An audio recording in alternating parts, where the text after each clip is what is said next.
So, first of all, I would like to invite Frank Sakya.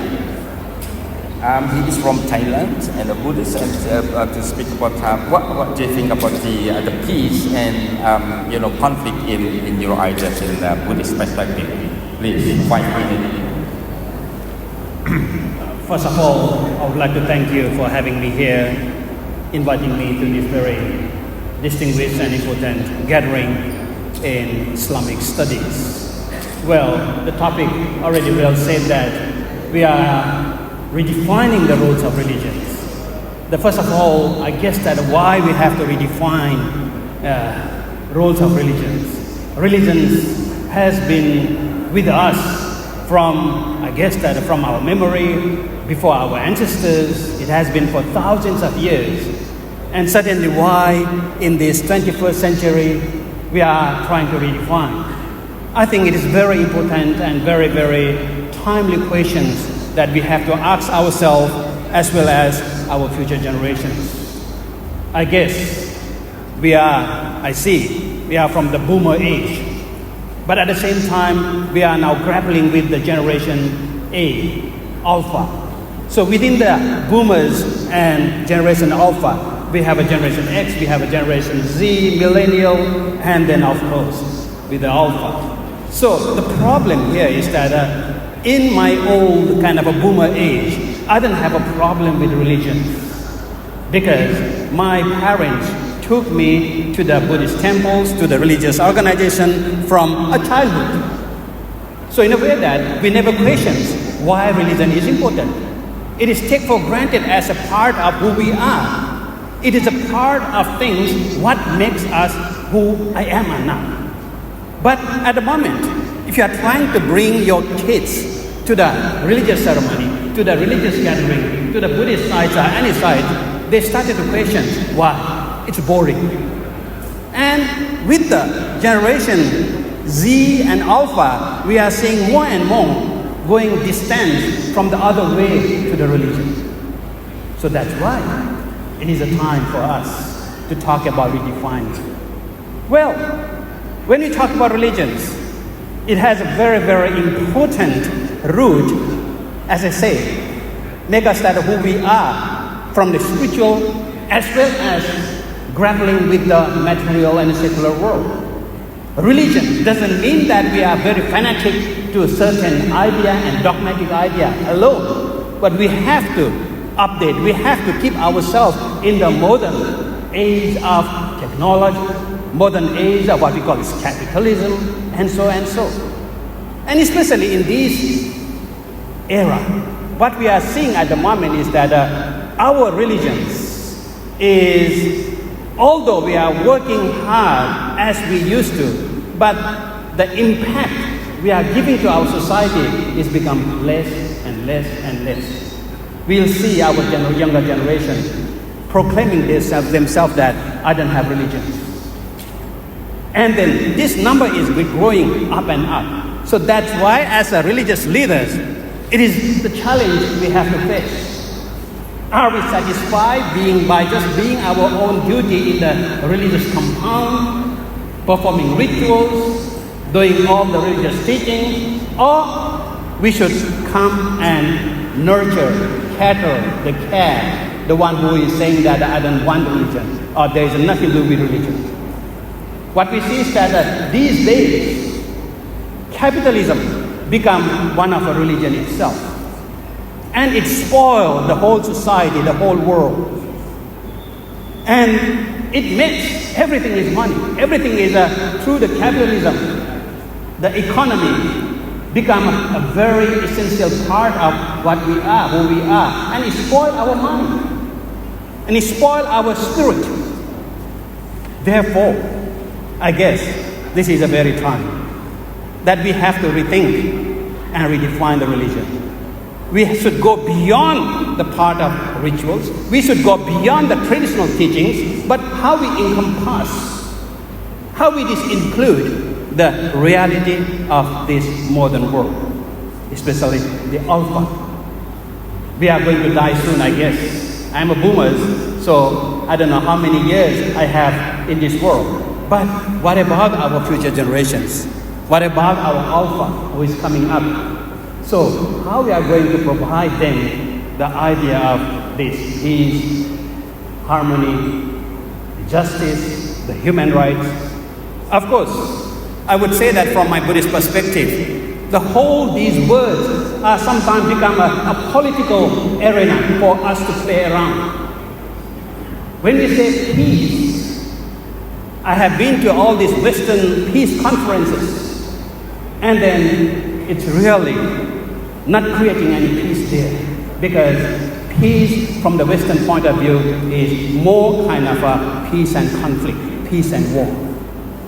So in this room, there is no war, there is no conflict, although we are very different diversity are here. And this is the nature of the world.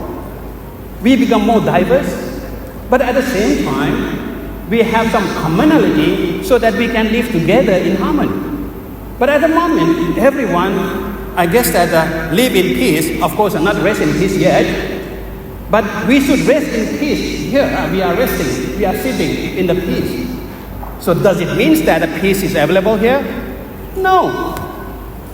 Peace is something which we talk about from mind. How you deal with the surroundings. How you adapt yourself to the new surroundings, the alien surroundings. That is the whole about the peace we are talking about in Eastern culture. Not the peace and conflict, not the peace and war. So how do we bring that peace from inner us? Is something a religious role have to be very, very working hard for that. Talking about, let's say, about the justice. Again, justice is a political law these days. When we talk about justice, it's about a law, it's about order, it's about the court. Is that really true? I don't think so. The justice has to again come from our own root, respecting each other, respecting the diversity, able to accept, tolerate what is going on. It's not only egocentric, but ecocentric, especially with the idea of even the environment, even the climate change. It's become a religious issue.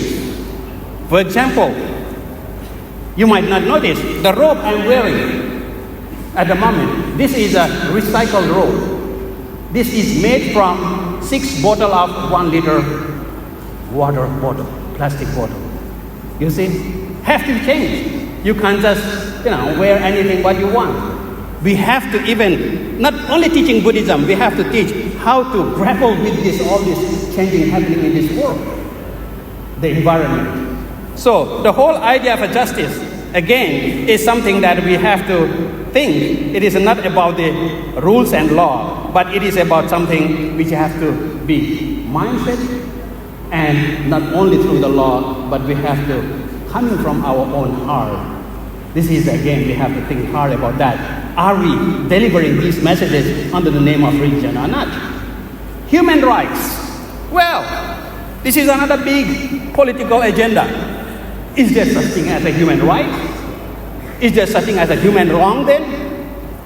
What we do as, different cultures, different religion, different geographical setting, different ethnicity, they do have their own way of thinking and doing that. So how do we say that? Is that violating human rights?